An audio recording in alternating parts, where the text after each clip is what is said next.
ঠিক, বিভাস রায়চৌধুরী প্রাক্তন বায়ুসেনা কর্তা আমার সঙ্গে রয়েছেন। স্যার, আমার প্রশ্ন হচ্ছে, পাকিস্তান আর্মির তরফ থেকে, এয়ারফোর্সের তরফ থেকে আগেও চেষ্টা করা হয়েছিল বালুচিস্তানের ওপর যদি এয়ারফোর্স দিয়ে ট্যাকটিক্যাল অ্যাটাক করে কিছু করা যায়, অনেকবার করেওছে, সাধারণ মানুষের উপরে অ্যাটাক করেছে, সাধারণ মানুষের উপর। কিন্তু কথা হচ্ছে, এও আমরা দেখেছি বালুচিস্তান লিবারেশন আর্মির তরফ থেকে হ্যান্ডহেল্ড রকেট লঞ্চার দিয়ে পাকিস্তান আর্মির বায়ুসেনার বিমান উড়িয়ে দেওয়া হচ্ছে। অর্থাৎ এই 85% এলাকা কোনোভাবেই পাকিস্তান সেনা বা বায়ুসেনা নিজেদের হাতে আনতে পারছে না, একদম হাতের বাইরে বেরিয়ে গেছে। বলুন স্যার, বিভাস রায়চৌধুরী।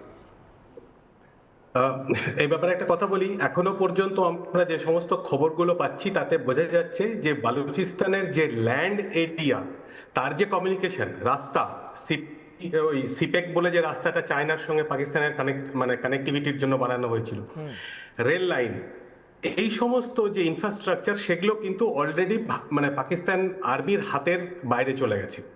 তাহলে পাকিস্তান এখন কন্ট্রোল করছে কি করে বালুচিস্তানকে? শুধুমাত্র ওদের এয়ারফোর্স দিয়ে। পাকিস্তান এয়ারফোর্সই পারছে একমাত্র বালুচিস্তানের ভেতরে ঢুকতে, ওপর থেকে বোম মারতে কিংবা ফায়ারিং করতে।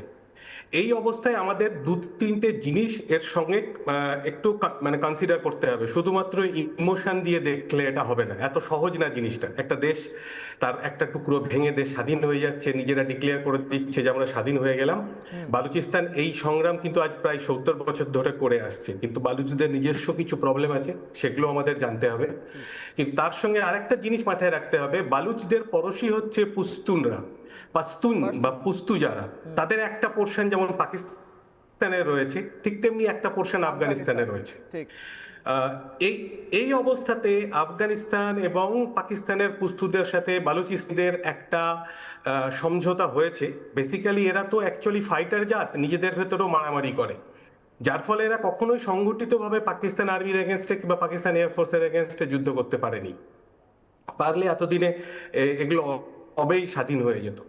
তবে এই সময় একটা জিনিস মাথায় রাখতে হবে, সেটা হচ্ছে পাকিস্তানের বিভিন্ন এলাকাতে আফগানিস্তান থেকে যে সমস্ত ড্রোন হামলাগুলো হচ্ছে, সেগুলোর পেছনে কিন্তু শুধুমাত্র তালিবানরা নেই, তার পেছনে পুস্তুরাও রয়েছে।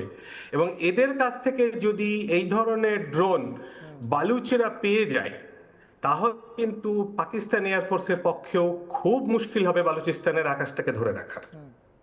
বালুচিস্তানের স্বাধীনতা এই মুহূর্তে কোনো ড্রোন নেই বলছেন স্যার আপনি, নাকি তাদের হাতে ইতিমধ্যে এসে পৌঁছেছে? এখনো পর্যন্ত এমন কোনো খবর আসেনি যাতে পাকিস্তান বলছে যে এই ড্রোন হামলাটা বালুচিরা করেছে।